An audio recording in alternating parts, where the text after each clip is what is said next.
obviously we've been through the budget. You don't get a lot of time, of course, but we've been through the budget and had a look at quite a few of the things in there that are relevant to the agricultural industry.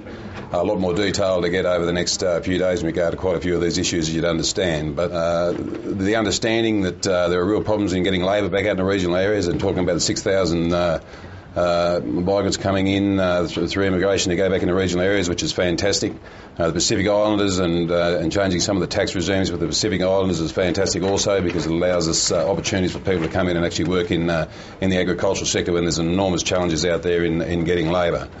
I think one of the things that's already been raised many times already is the importance of making sure that we keep control of the economy. The high Australian dollar is obviously a real concern to agriculture, being a major exporter, and being able to keep the inflation rate down and manage the interest rates as low as we possibly can, I think it will be a benefit to the industry down the track. We'd like to think that this budget will do that. It is crucial to our industry that we can remain competitive both on international and domestic markets, and it's really important that economy is managed well. So we're conscious of the things that have been said before, and I think that's a very important part of where we need to go.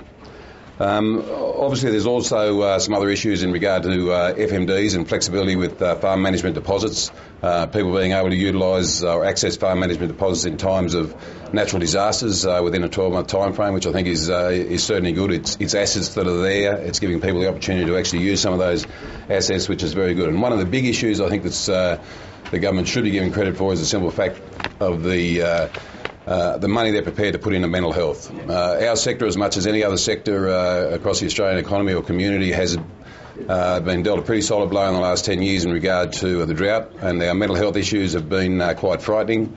To see true commitments from governments to deal with this issue. First of all, to recognise the issue and deal with the issue is very important.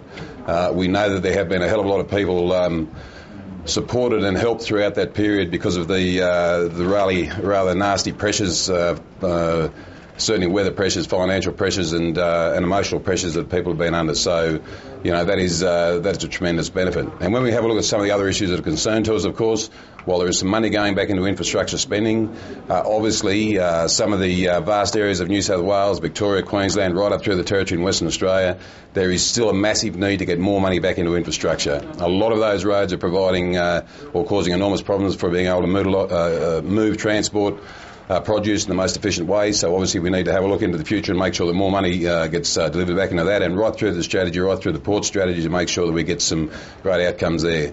Continuation of further spending and adoption of the Beale inquiry when it comes to biosecurity and the importance of keeping diseases out of Australia is also a crucial area, and research, development and extension, and the importance of that, I think, in a time when we're having debates about climate change in the Murray-Darling Basin, and the need to continue that productivity growth within the industry to meet the challenge of providing food around the world in the future is going to be crucial. So those areas are areas where we've got to get strong and further commitment out of the government, and we'd like to think that over the next year or two they'll commit to that as the finances of the country pick up.